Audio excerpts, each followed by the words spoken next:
हरे कृष्णा। सभी भक्तों के चरणों में दंडवत प्रणाम। हरे कृष्णा प्रभु जी, दंडवत प्रणाम। दंडवत प्रणाम माता जी। सभी के हरे चरणों में कृष्णा प्रभु जी, दंडवत प्रणाम। हरे कृष्णा प्रभु जी, दंडवत प्रणाम। दंडवत प्रणाम माता जी। प्रभु जी आप क्लास लेने आए, सभी लोग खुश हो गए। हरे कृष्ण प्रभु, दंडवत प्रणाम। माता जी भगवान के दरबार में जब आते हैं सब वैसे ही खुश हो जाते हैं। हरे कृष्ण। क्योंकि यहाँ पे क्या है, आ, यहाँ पे होता है श्रवणम कीर्तनम दोनों होता है। हम बोलते भी है सुनते भी है। और ये दो सोपान है भक्ति के में अग्रसर होने का। और ये नींव भी है, सोपान भी है, ये नींव भी है, बेस है। इसके ऊपर बेस करके ही आगे बढ़ सकते हैं। इसको छोड़ के कोई आगे नहीं बढ़ सकता है।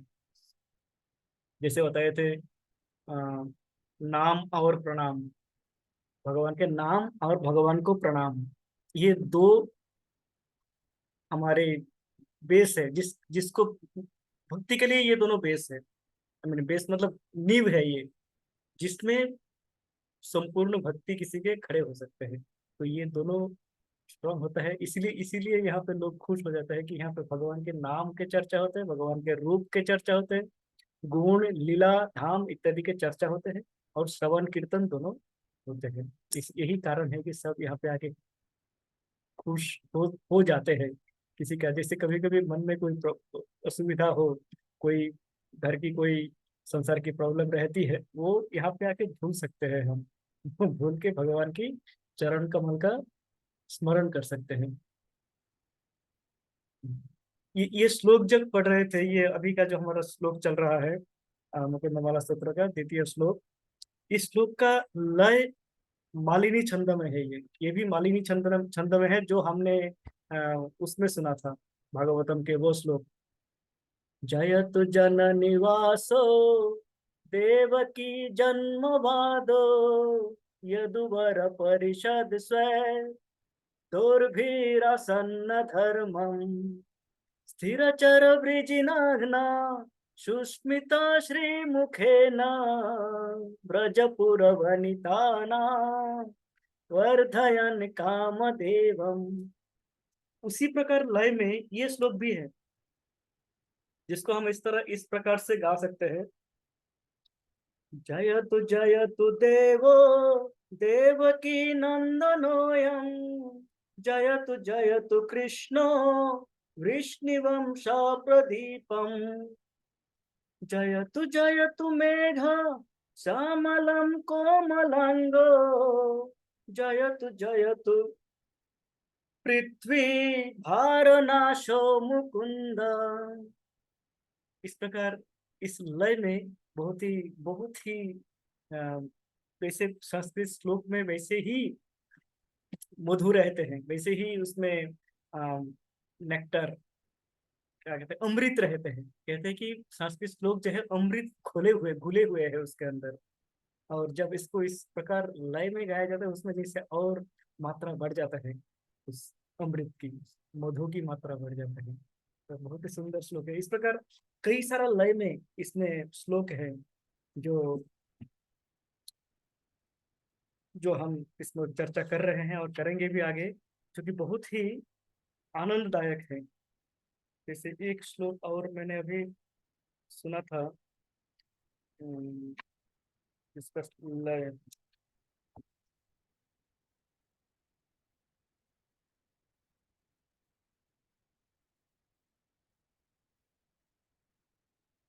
वो है 31 नंबर श्लोक, जो कि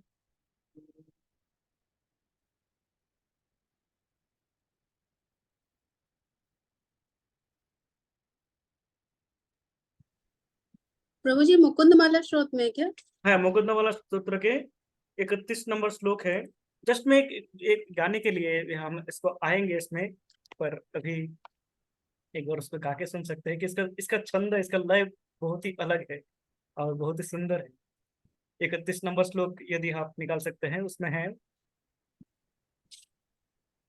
शत्रुछेदैक मंत्रम सकलमुपनिषद वाक्य संपूज्य मंत्रम संसारोच्छेद मंत्रम समुचित तमस संघ निर्वाण मंत्रम सर्वेश्वरैक मंत्रम व्यसन भुजग संदृष्ट संताप मंत्रम जप जप सततम जन्म सफल मंत्रम। इस मंत्र के विषय में इस प्रकार से, तो इसका इसका लय अलग है, बाकी इसका व्याख्या जब हम इसमें पहुंचेंगे तो अवश्य ही होगी, सभी पढ़ेंगे। इस प्रकार इसमें अलग अलग छंदों में, अलग अलग लय में मुकुंदमाला स्तोत्र के श्लोक है, और बहुत ही सुंदर लय है इसमें, जो इसको उच्चारण करने में भी आनंद है, ये बहुत ही आनंद है। जी माता जी, सखी इंदुलेखा माता जी। हरे कृष्णा प्रभु जी, दंडवत प्रणाम प्रभु जी। सारे जो वर्सेस हैं ये सबका अलग अलग छंद रहेगा, टोन उसका अलग रहेगा सबका? जी माता जी, इसमें कम से कम 6 या 7 लय है, 6 या 7 छंद है जो कि अलग अलग छंदों में क्योंकि गाए जो जो पहला श्लोक था मैं उसको कंठस्थ करने का प्रयास कर रही थी, क्योंकि जब तक इसका रिदम नहीं आएगा तब तक कंठस्थ नहीं होगा। हाँ तो हाँ। फिर जब मैं श्लोक रीड कर रही थी तो कंठस्थ करते करते ये आ रहा था कि जो हम ब्रह्म संहिता के श्लोक पढ़ते हैं तो उसका मेरे को लय वैसा लगा। श्री वल्लभेति वरदेति दया परेति भक्त प्रियेति ववलुंठन को विदेति नाथेति नागशयनेति जगनिवासे आलापिनम प्रतिदिनम कुरु माम मुकुंद। तो ये मैंने कहीं पढ़ा नहीं इसका छंद क्या है क्या नहीं है, मगर उसको जब कंठस्थ करने का प्रयास कर रही थी तो मेरे माइंड में ऐसे ही आया ब्रह्म संहिता के श्लोक जैसे हम रीड करते हैं। तो क्या ये सही है कि ऐसे भी कर सकते हैं हम लर्न? बिल्कुल माता जी, ये ब्रह्मस्य की संहिता के लय में ही है। और देखिए, आप प्रयास कर रहे थे तो भगवान ने आपको, भगवान कहते हैं कि ददामि बुद्धि योगम तम येन माम उपयान्ति ते। आप लगे हुए थे तो भगवान ने आपको बुद्धि दे दिया और लय दे दिए। देखिए ये इसी लय में ही है, सुना था मैंने भी कि ये ब्रह्म संहिता के लय में ही गाया जाए। और उस जब हम लय में गाएंगे तब हम इसको स्मरण रखने में आसानी होगी, इसको सुविधा होगी, नहीं तो बड़ी मुश्किल होगी, हम इसको भूल जाएंगे फिर। इस प्रकार है। कई सारा श्लोक इसमें ब्रह्म संहिता में है, कई सारा श्लोक अलग अलग छंद में, कोई मालिनी छंद में भी, और कई सारा श्लोक है, अनुष्टुप छंद में भी 1-2 श्लोक है। तो अलग अलग छंदों में इसमें गाया गया है, और बहुत ही मधुर है। जब हम प्रभु जी के साथ इसको चर्चा करेंगे तो हम इसका रस भी, हम भी इसका स्वाद चख पाएंगे, आनंद ले पाएंगे। तो आज क्योंकि अभी और थोड़ा सा ही समय बचा हुआ है, तो हम प्रयास करते हैं आज जो हमारे चर्चा चल रही थी पहले ईशोपनिषद के, ईशोपनिषद के एक मंत्र का चर्चा करने का प्रयास करते हैं।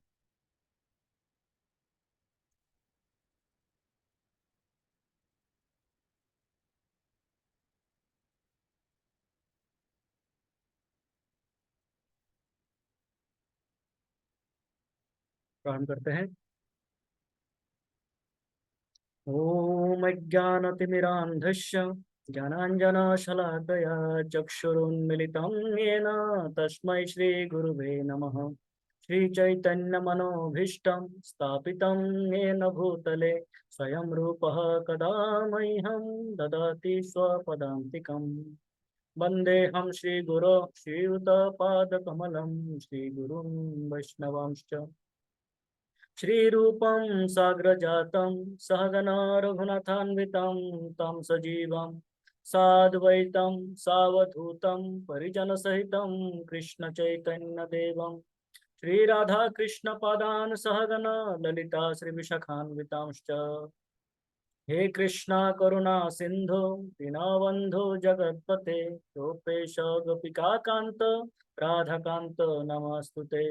तप्त कांचन गौरांगी राधे वृंदावनेश्वरी वृषभानुसुते देवी प्रणमामि हरिप्रिये। वाञ्छाकल्पतरुभ्यश्च कृपा सिन्धुभ्य च पतितानां पावनेभ्यो वैष्णवेभ्यो नमो नमः। जय श्री कृष्ण चैतन्य प्रभु नित्यानंद श्री अद्वैत गदाधर श्रीवासादि गौर भक्त वृंद। हरे कृष्णा कृष्ण कृष्ण हरे हरे हरे राम हरे राम, राम राम हरे हरे, हरे कृष्णा कृष्ण कृष्ण हरे हरे, हरे राम राम राम हरे हरे, हरे कृष्णा कृष्ण कृष्ण हरे हरे, हरे राम राम हरे हरे। हरे कृष्ण। तो इस उपनिषद के मंत्र क्रमांक 6, जिसको मैं स्क्रीन शेयर करता हूँ ताकि सभी एक बार देख पाए उसको, फिर उस मंत्र को चर्चा करेंगे, उस मंत्र में क्या कहना चाहते हैं।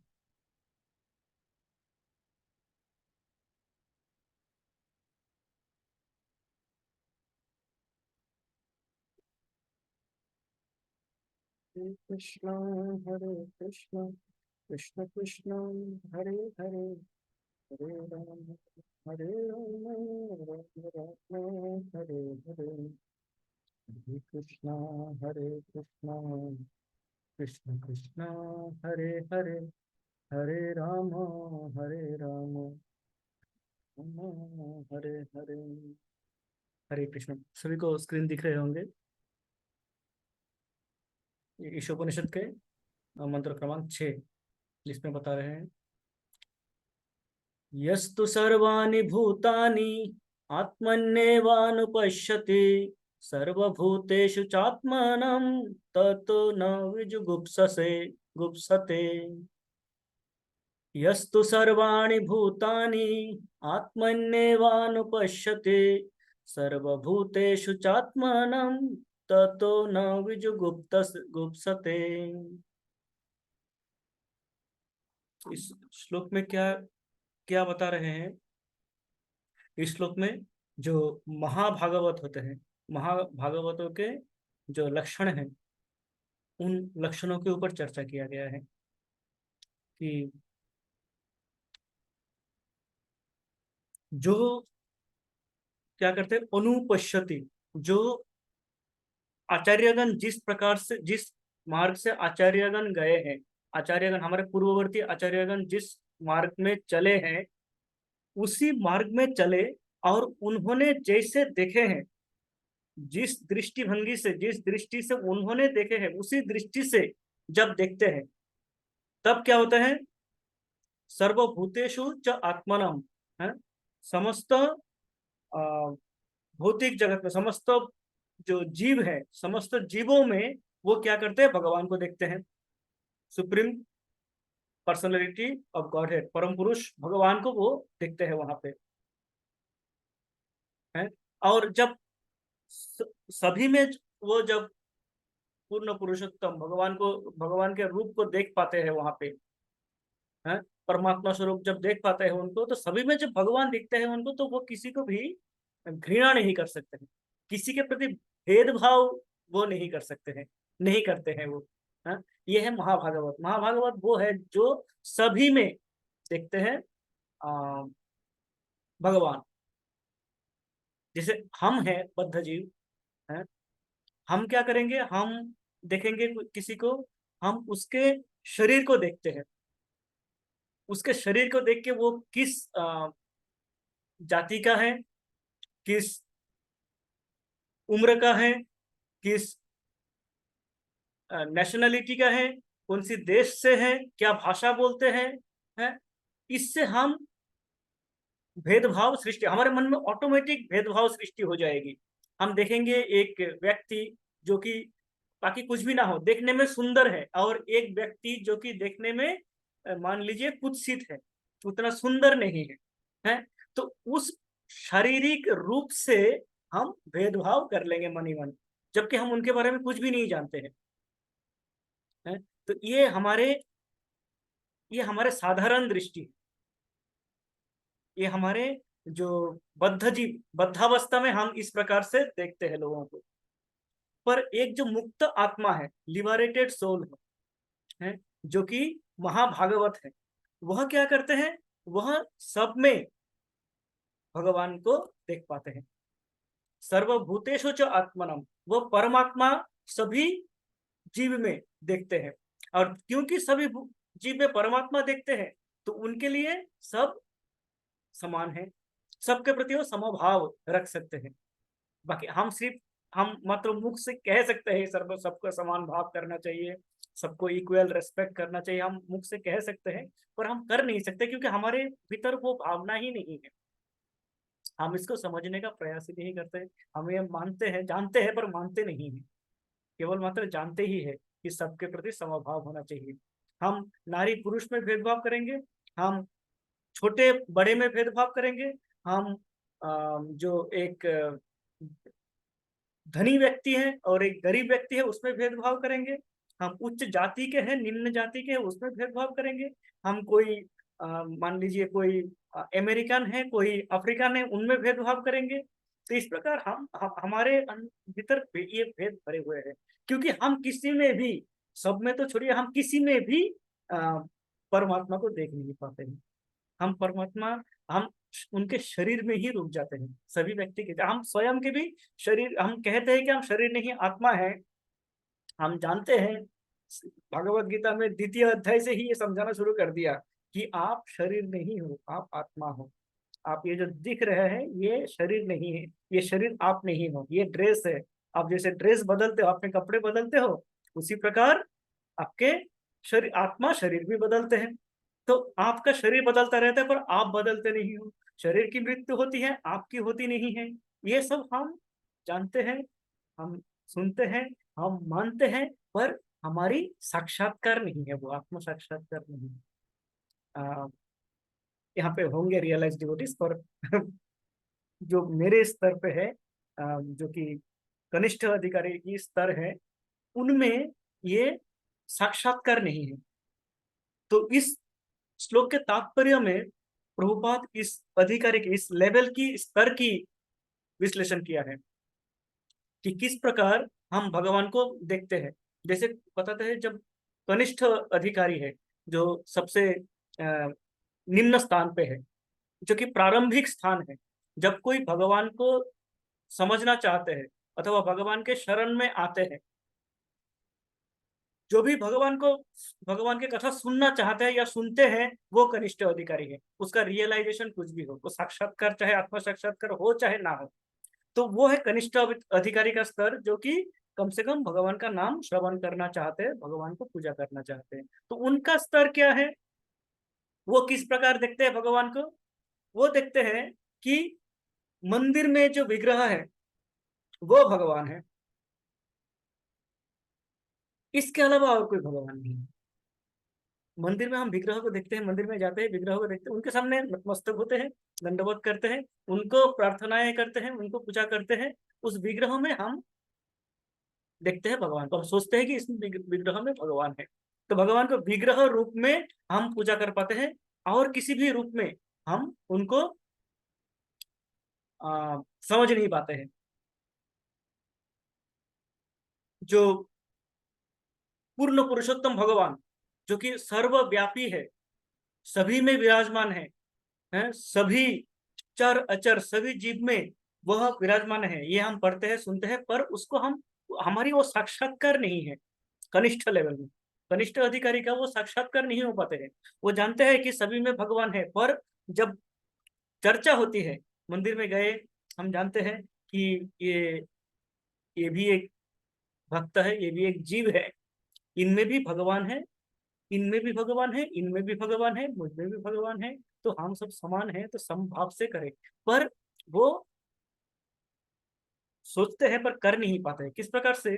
जैसे कोई सीनियर डिवोटी आएगा तो उसको एक प्रकार से, उनके साथ एक प्रकार से व्यवहार करेंगे।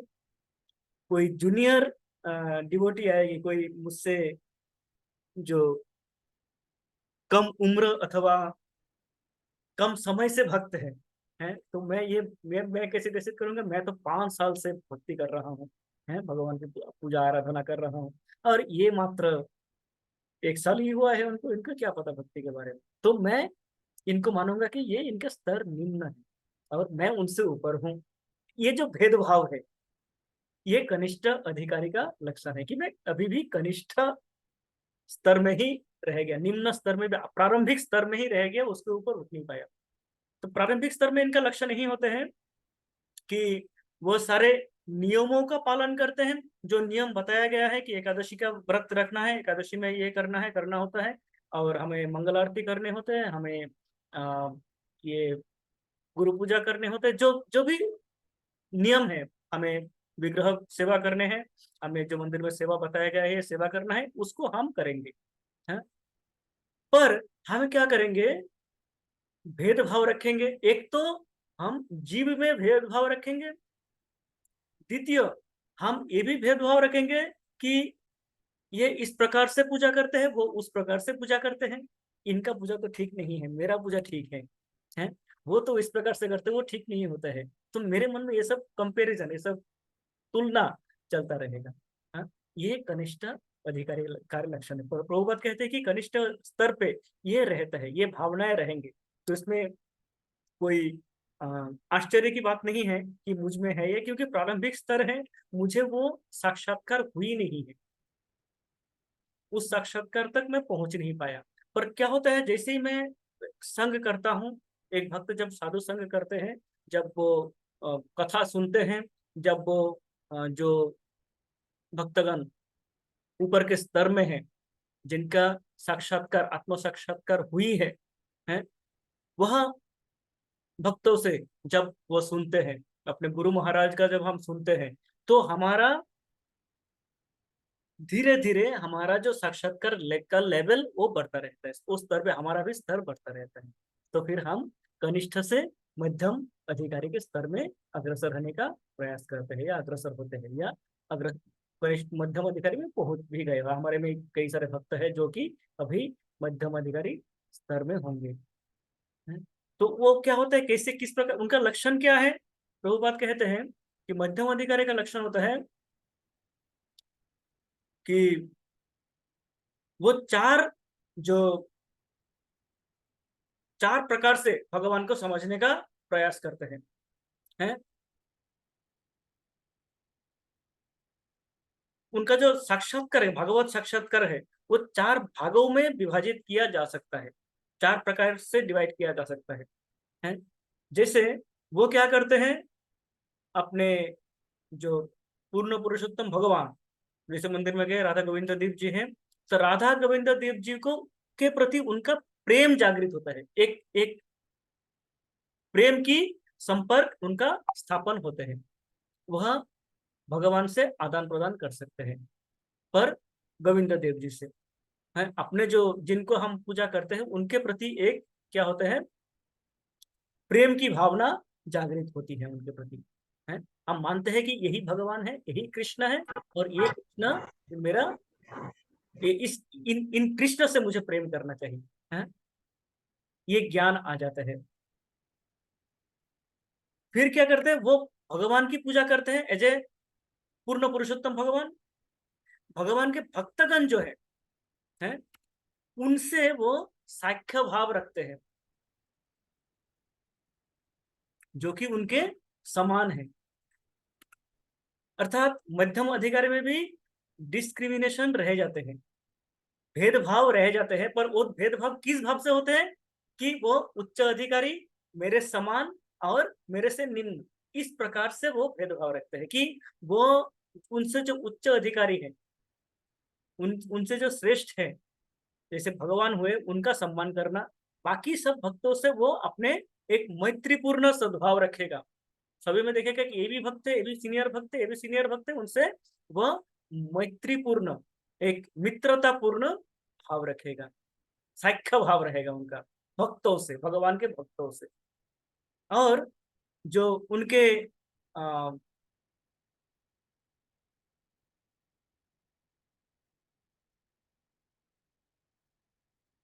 उनसे जो उनसे जो निम्न स्तर में, छोटे स्तर में है, उनके प्रति एक वात्सल्य भाव, क्या भाव होगा कि ये मेरे से जूनियर है, भक्ति में प्रयास कर रहे हैं, इनको किस प्रकार ऊपर ले आया जाए, किस प्रकार इनको आगे ले आया जाए, कैसे उनको इस कनिष्ठ स्तर से ऊपर में ले आए, भगवान के विषय में उनको समझाएगा, उनको समझाया जाएगा, हाँ, और इनको बताया जाएगा भगवान क्या होता है, भगवान से प्रेम कैसे हो सकता है, प्रेम पूर्ण सद्भाव कैसे होता है, भगवान की लीलाएं क्या क्या है, किस किस लीला से भगवान के प्रति प्रेम जागृत हो सकते हैं। इस प्रकार वो अपने जूनियर्स को समझाने का प्रयास करेगा। हाँ?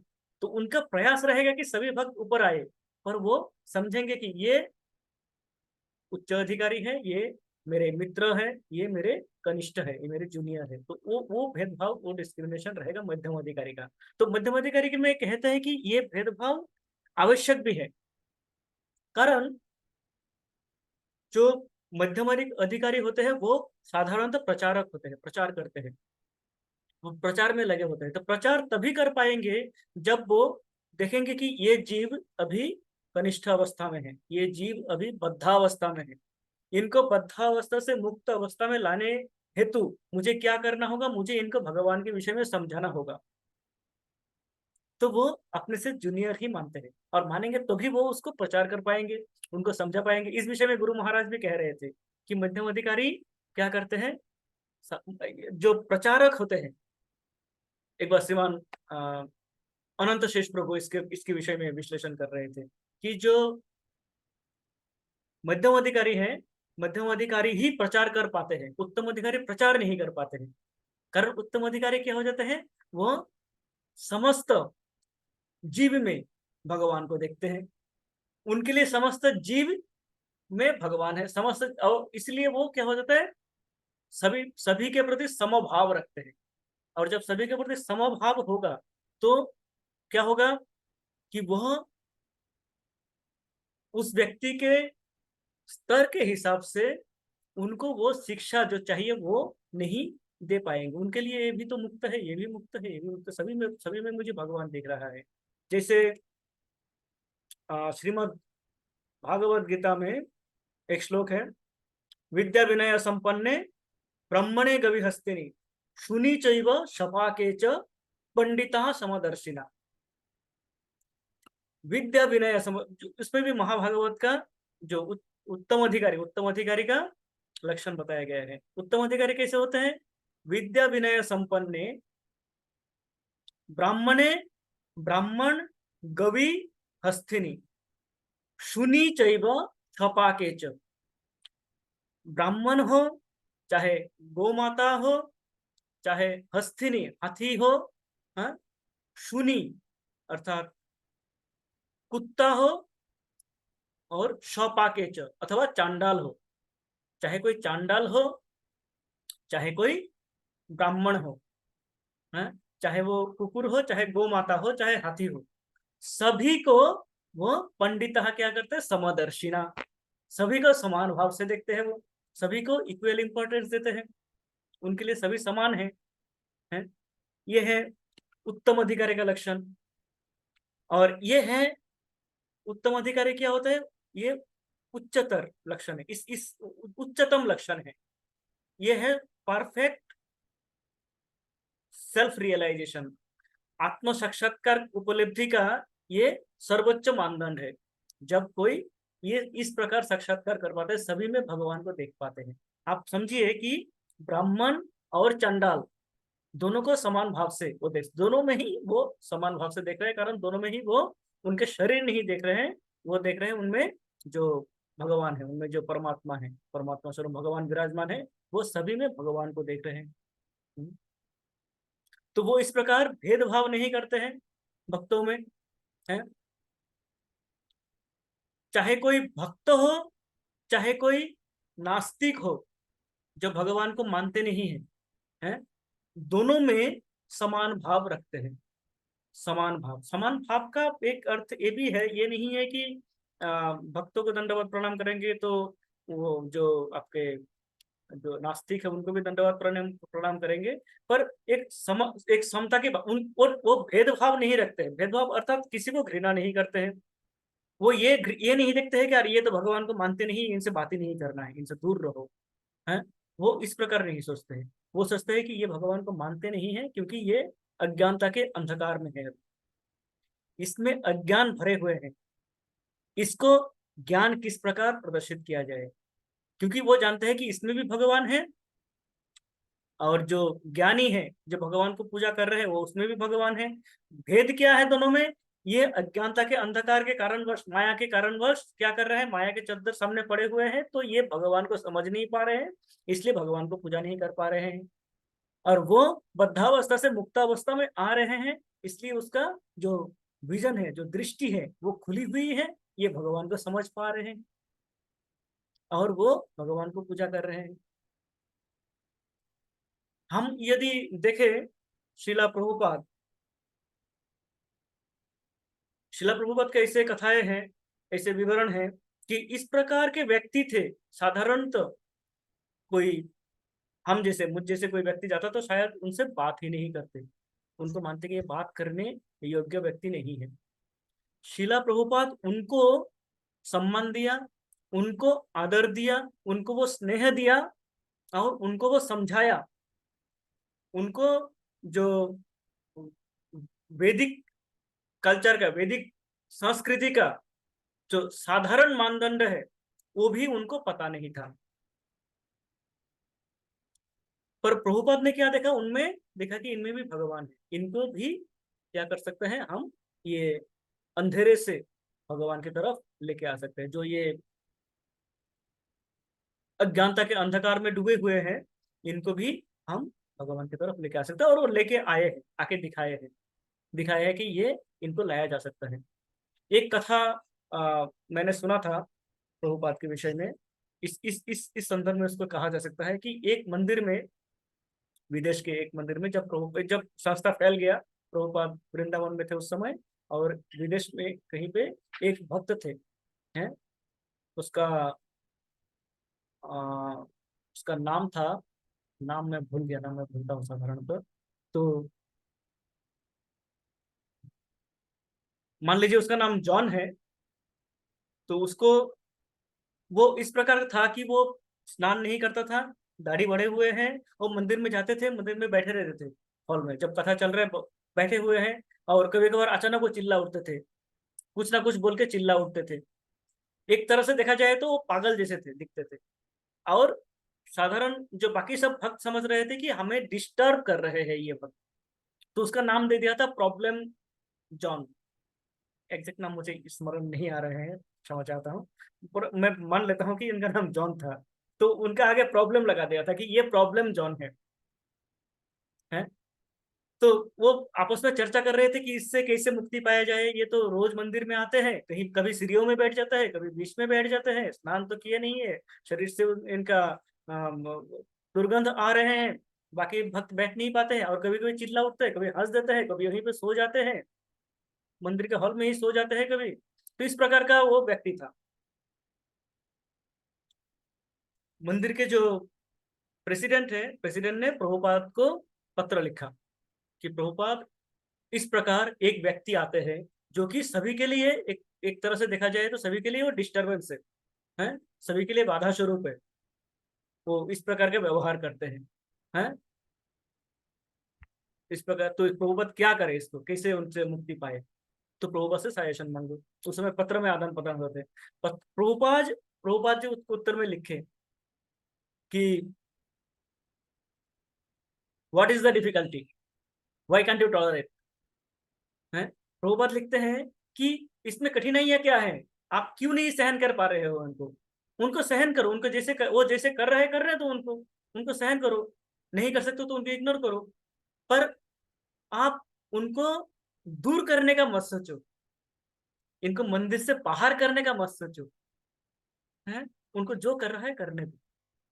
तो ये जो कृपा है, ये जो दया है, ये जो करुणा है, ये क्यों है? क्योंकि वो उत्तम अधिकारी में थे, उनको दिख रहा था कि ये आगे जाके क्या होगा, वो आज से 5 साल बाद का देख सकते थे। और बताते हैं कि ऐसे 4-5 वर्ष बाद वो टेम्पल प्रेसिडेंट एक बार जाते हैं कहीं और मंदिर में, वो अमेरिका की घटना है, तो अमेरिका के ही किसी और मंदिर में जाते हैं, जाके देखते हैं उसी भक्त को, दिक्कत बता रही है, ये प्रॉब्लम जॉन है, हमारे यहाँ पे था, यहाँ पे क्या कर रहा है अभी? तो वहां के जो टेम्पल प्रेसिडेंट है वो बताते हैं कि ये प्रॉब्लम जॉन था, अभी इनका दीक्षा हुई है? दीक्षा हुई है, इनका शिक्षा हुई है, दीक्षा हुई है, और ये कुछ ग्रंथ भी रचना किए हैं। अर्थात वो इतना एडवांस लेवल पे थे कि उसने कुछ, प्रभुपाद के रहते ही उसने कुछ ग्रंथ भी रचना किए जो प्रभुपाद ने अप्रूव किया और उसका पब्लिश भी हुआ। तो प्रभुपाद के रहते हुए जो भी पब्लिश होते थे प्रभुपाद के अप्रूवल से होते थे। तो वो उस अवस्था में पहुंच गए हैं। तो ये यहाँ पे मैं कहने का चाह रहा हूं कि ये जो उत्तम अधिकारी है वो क्या देखते हैं, वो उनका शरीर नहीं देखते, वो उनका वर्तमान शरीर में क्या अवस्था है वो जानते हैं कि ये बद्धावस्था में है, ये बद्धावस्था में है, पर इनमें भगवान है। क्योंकि ये मंदिर में आ रहे हैं तो भगवान की कृपा अवश्य होगी और वो देख सकते थे कि आगे क्या होगा, और वही हुआ। हाँ, तो इसका इसका रेफरेंस मैंने एक बार श्रीमान अमरेंद्र प्रभु के एक कथा में सुना था कि किस प्रकार जो अधिकारी, उत्तम अधिकारी होते हैं वो आगे का देख सकते हैं। वो इस जो हमारा शरीर के, ये जो देहात्म बुद्धि जिसको कहते हैं, इस देहात्म बुद्धि से आगे जा सकते हैं, उनका आगे देख सकते हैं और सब इस प्रकार क्या कर सकते हैं, सबके प्रति समभाव रखते हैं। अब सबके प्रति समभाव का अर्थ ये नहीं है कि कोई गंदा है, कोई इस प्रकार से व्यवहार कर रहे हैं तो उनको वैसा में जाके बिठा देंगे, नहीं। वो एक अलग टॉपिक है कि उनके प्रति किस व्यवहार किया जाएगा। पर प्रभुपाद क्या करते थे, वैसे प्रभुपाद ने जो शुरू भी किया था, इस्कॉन का जो शुरू किया था, जब भगवान अमेरिका में जामे जब शुरू किया था, शुरू किन से किया था, प्रभुपाद के पास शुरू में कौन आए थे, वही आए थे जो एकदम नशे में रहते थे, हैं? उस समय ड्रग एडिक्ट थे, ड्रग के नशे में धुत थे, वो उससे उभर नहीं पा रहे थे। तो वो एक तो बद्धजीव है, ऊपर से वो नशा युक्त बद्धजीव, पूर्णतः अबद्ध जीव है। उनको प्रभुपाद ने मुक्त किया, उनको प्रभुपाद ने इस प्रकार मुक्त किया कि आज वह भक्त वृंदावन में स्थित है, अभी भी उस समय के भक्त हैं, वृंदावन में स्थित हैं। और मैंने सुना था कुछ भक्त इस प्रकार हैं, महाराज इस प्रकार है जो कि अभी वह 80-90 के इसमें होंगे, एज ग्रुप में होंगे, दिन में एक बार प्रसाद ग्रहण करते हैं, दिन में मात्र एक बार प्रसाद ग्रहण करते हैं और दिन भर भगवान की सेवा में लगे रहते हैं। तो उनका शुद्धता आज से 50 वर्ष पूर्व किसी ने, वो स्वयं भी नहीं सोच पाए थे कि वो इस प्रकार शुद्ध हो पाएंगे। तो ये है उत्तम अधिकारी। उत्तम अधिकारी क्या करते हैं, वह सब में ब्राह्मणे विद्या विनय संपन्न, ब्राह्मणे गवि हस्तिनी शूनी एवं शपात, सभी में वो भगवान का दर्शन करते हैं। तो उनके लिए सब समान है और वो सभी को समान अवस्था में देखते हैं, इसलिए उनका कृपा सभी में समान रूप में बरसते हैं। शरीर को देख के वो, किसी का शरीर देख के वो विभ्रांत नहीं हो जाते हैं कि अरे ये इनसे तो होगा नहीं, ये तो कौन कैसे, इनको तो इनके ऊपर इनके साथ रहने से कोई लाभ नहीं है, इनको तो मैं ऊपर नहीं आप लेके आ पाऊंगा, इस प्रकार की भावना उनके मन में नहीं आते। वो विभ्रांत नहीं होते हैं, वो जानते हैं कि ये जीव है, इस जीव में भगवान है, और यदि जीव में भगवान है तो इनको मुक्त किया जा सकता है, वो मुक्त हो सकता है, मुक्त आत्मा हो सकता है। यह है उत्तम अधिकारी का स्तर। और मध्यम अधिकारी क्या करते हैं, मध्यम अधिकारी वो है जो कनिष्ठ अधिकारी होते हैं, उनको मध्यम अधिकारी के स्तर में लाने का प्रयास करते हैं, उनको शिक्षा देते हैं, उनको दीक्षा देते हैं, उनको बताते हैं, उनके साथ कथा करते हैं, उनको समझाने का प्रयास करते हैं भगवान क्या है, भगवान कौन है, भगवान का स्वरूप क्या है। ये है कनिष्ठ। इस प्रकार चर्चा होते हैं यहाँ पे। और प्रभुपाद कहते हैं कि जो हमारे जो स्तर है, इस स्तर से हम आगे कैसे बढ़ पाएंगे, ये जो हम बद्धावस्था में है अभी, उससे आगे कैसे बढ़ पाएंगे, अनुपश्यति। प्रभुपाद अनुपश्यति शब्द में स्ट्रेस देते हैं। उसमें बताते हैं कि अनुपश्यति का अर्थ है, अनु अर्थात अनुगमन करना, पीछे चलना, और पश्यति अर्थात देखना। हाँ, तो अनुपश्यति का अर्थ होता है कि आचार्यगण, हमारे जो पूर्ववर्ती आचार्यगण जिस पथ में गए हैं उस पथ को अनुसरण करना है हमें, उस पथ को फॉलो करना है, उसमें हमें जाना है। जैसे महाजनो यनोगत सपंथा, तो हमारे महाजन, हमारे गुरुजन जिस पथ में जा रहे हैं हमें उसी पथ में चलना है। और पश्यति, उन्होंने जैसे जिस प्रकार से उन्होंने देखा है, जिस प्रकार से उन्होंने रियलाइज किया है, साक्षात्कार हुई है उनकी, उसी प्रकार से देखने का प्रयास करना हमें, ये हमें करना है। जब हम, और हम ये कैसे कर पाएंगे, हम कैसे आचार्यों के आंखों से देख पाएंगे, कैसे आचार्य कैसे देखते थे वैसे हम कैसे देख पाएंगे, जब हम आचार्यों के ग्रंथों का, शास्त्रों का जब हम चर्चा करेंगे, शास्त्रों का अध्ययन करेंगे, उस शास्त्रों से हम, शास्त्र चक्षु से हम वो हमारे पूर्ववर्ती आचार्यों का दिखाए हुए रास्ते पे चल सकते हैं और वह जैसे देखते थे वैसे देखने का प्रयास कर सकते हैं। तो ये शास्त्र का इम्पोर्टेंस यहाँ पे है जब हम पढ़ते हैं। जैसे हम मुकुंदमाला स्तोत्र पढ़ रहे हैं, तो मुकुंदमाला स्तोत्र में राजा कुलशेखर ने जिस प्रकार से भगवान को देखा है, तो यहाँ पे इसके विस्तृत जब चर्चा करेंगे, हम कर रहे हैं, तो हम भी इसी प्रकार देखने का प्रयास कर रहे हैं, उनके आंखों से भगवान को देखने का प्रयास कर रहे हैं। ये है शास्त्र चक्षु। तो इस प्रकार से हम क्या करेंगे, शास्त्रों के अध्ययन और उनके चर्चा से हम धीरे धीरे भक्ति के मार्ग में प्रगति कर सकते हैं और हम कनिष्ठ से मध्यम के तरफ जाने का प्रयास कर सकते हैं। और यही हमारा ध्येय है, यही हमारा ध्येय है, लक्ष्य है, परम लक्ष्य है।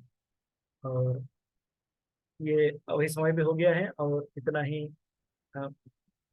आज यहीं पे रखता हूँ। इसने इसने जो भी सुना है और जो भी पढ़ा है ईशोपनिषद से, उसका जो नोट किया था उसके ऊपर चर्चा किया है, उसमें त्रुटियां अवश्य ही रही होगी, उसके लिए क्षमा प्रार्थी हूँ। और आशीर्वाद चाहता हूँ आप सभी का कि आप सभी आशीर्वाद करें कि इन त्रुटियों से मैं मुक्त हो पाऊँ और मैं भी भक्ति में अग्रसर हो पाऊँ। वांछा कल्पतरुभ्यश्च कृपा सिंधुभ्य एव च पतितानां पावनेभ्यो वैष्णवेभ्यो नमो नमः। शिला शंकरसन प्रभु की जय हो। शिला प्रभुपाद की जय, समस्त भक्त वृंद की जय। गौर प्रेमानंदे हरि हरि बोल। हरे कृष्ण। प्रभु जी माता जी किसी को कुछ ऐड करना हो तो कृपया करें, नहीं तो हम यहीं पे समाप्त करें आज। सुंदरी राधिका माता जी, माता जी। हरे कृष्णा प्रभु जी, धन्यवाद प्रणाम। नमस्कार माता जी। बहुत अच्छी क्लास थी प्रभु जी। ऐसा आपने जो बताया वो उसमें क्या बोलते हैं, भक्ति रसामृत सिंधु में भी हरि भक्ति विलास से भी कोट ऐसा ही किया गया है कि जो उत्तम अधिकारी होते हैं, जो शुद्ध भक्त होते हैं, वो प्रचार नहीं कर पाते, क्योंकि वो हर जीव में, एक छोटे से छोटे नाली के कीड़े में भी वो देखते हैं कि वो भगवान है, ये भगवान को जानता है, तो हम इसका प्रचार कैसे करें, ये तो ऑलरेडी इसके अंदर भगवान है करके। तो वहां पे भी भक्ति रसामृत सिंधु में भी ऐसा ही कोट किया गया है, उत्तम अधिकारी कभी प्रचार नहीं करते। इसलिए महाराज भी कभी कभी ये बोलते हैं, आपने महाराज को भी देखा होगा, आप सबने अनुभव किया होगा कि जब हम लोग महाराज से मिलते हैं तो कभी महाराज मतलब ऐसा नहीं रहते कि अच्छा मैं महाराज हूँ और सब मुझसे मिलने आए, ठीक है। महाराज हमेशा हाथ जोड़ के ही चलते हैं, क्योंकि हम लोग तो बहुत छोटे हैं, हम लोग महाराज के शिष्य हैं, उतना जानते भी नहीं है। महाराज को तो भगवान का साक्षात्कार भी हुआ होगा, और वो प्रभुपाद का साक्षात्कार हुआ है उन लोगों को, प्रभुपाद को उन्होंने साक्षात देखा है, प्रभुपाद से सीखा है। तो उन लोगों के पास तो काफी चीजें हैं, मतलब शुद्ध भक्त है महाराज। लेकिन कभी हमने महाराज को ऐसा तन के चलते हुए नहीं देखा कि अच्छा मैं तो महाराज हूँ, ये लोग मुझसे मिलने आए हैं। और महाराज हमेशा हाथ जोड़ के बिल्कुल विनम्र भाव से चलते हैं, जबकि हम सब उनके शिष्य हैं, फिर भी वो ऐसा चलते हैं। तो इससे ये प्रूफ होता है कि हमारे देखिए शास्त्र हमारे कितना अच्छा कहते हैं। तो आप जब बोल रहे थे तो मुझे पहले ही वो याद आ रहा था कि वो बोलते हैं वो उत्तम अधिकारी जो है, ऐसा बोला गया उसमें, हरि भक्ति विलास से कोट किया गया हुआ है, सनातन गोस्वामी ने बोला है ऐसा कि उत्तम अधिकारी को इसलिए प्रचारक कहा ही नहीं जाता क्योंकि वो प्रचार नहीं कर पाते, वो सब में भगवान के अंश को देखते हैं, वो जानते हैं कि सब में भगवान है। इसलिए मध्यम अधिकारी को रखा जाता है कि अच्छा तुम प्रचार करो जल्दी। और वो वहां पे जो प्रगति है ना, जैसे हम कनिष्ठ से मध्यम तक तो बड़ी जल्दी पहुंच जाते हैं, लेकिन वो मध्यम से उत्तम तक पहुंचने की जर्नी हमारी बहुत लंबी होती है। तो शायद भगवान की प्लानिंग होगी ऐसा कुछ। हाँ हाँ हाँ, थैंक यू सो मच प्रभु जी, बहुत अच्छी क्लास थी। ब्यूटीफुल थैंक यू माता जी। सुंदरी को भी माता जी। हरे कृष्ण प्रभु जी। थैंक यू प्रभु जी, सारा रिवाइज करवा देते हैं आप। तो मैं प्रभु जी मैं ये कह रही थी कि जैसे उत्तम अधिकारी, ये बात तो सही है कि उत्तम अधिकारी मतलब हर हर उसमें कण कण में भगवान को देखते हैं, प्रचार नहीं कर पाते। लेकिन ये भी सही है कि उनको प्रचार के लिए मध्यम अधिकारी के स्तर पे आना पड़ता है, और स्तर पे आके तब वो प्रचार करते हैं। ऐसा नहीं है कि वो, क्योंकि इतने बड़े बड़े हमारे जो प्रभुपाद के शिष्य हैं, ये सब जितने भी हैं, तो ये प्रचार करते हैं, है ना। जैसे माता जी ने कहा कि गुरु महाराज हाथ जोड़ के विनम्र भाव से हम सब शिष्यों के सामने से निकलते हैं, या इतना दया भाव दिखाते हैं। तो वो यही है कि हमने उसमें पढ़ा था भक्ति शास्त्री में, कि वो जो मध्यम अधिकारी, वो उत्तम अधिकारी होते हैं जो प्रचार करते हैं, वो उनको निम्न थोड़ा मतलब मध्यम स्तर पे आके तब प्रचार करते हैं। अगर वो उसी भाव में रहेंगे तो नहीं कर पाएंगे, बट उनको मध्यम स्तर पे आके तब करना पड़ता है प्रचार। तो हम देखते हैं सारे शिष्य प्रभुपाद जी के कितने अच्छे से सारे संसार में प्रचार कर रहे हैं। तो ये, और एक मैं ये पूछना चाह रही थी कि जैसे पंडिता समदर्शिना, तो प्रभु जी जैसे सब में भगवान होते हैं, सबको मतलब समभाव से देखते हैं, कुत्ते को भी, है ना, एक चंडाल को भी, और एक पंडित को भी, तो सब में समभाव को देखते हैं। पर इसका मतलब ये भी है कि जैसे एक स्नेक है, मान लो एक स्नेक है, उसका स्वभाव कुछ अलग होता है।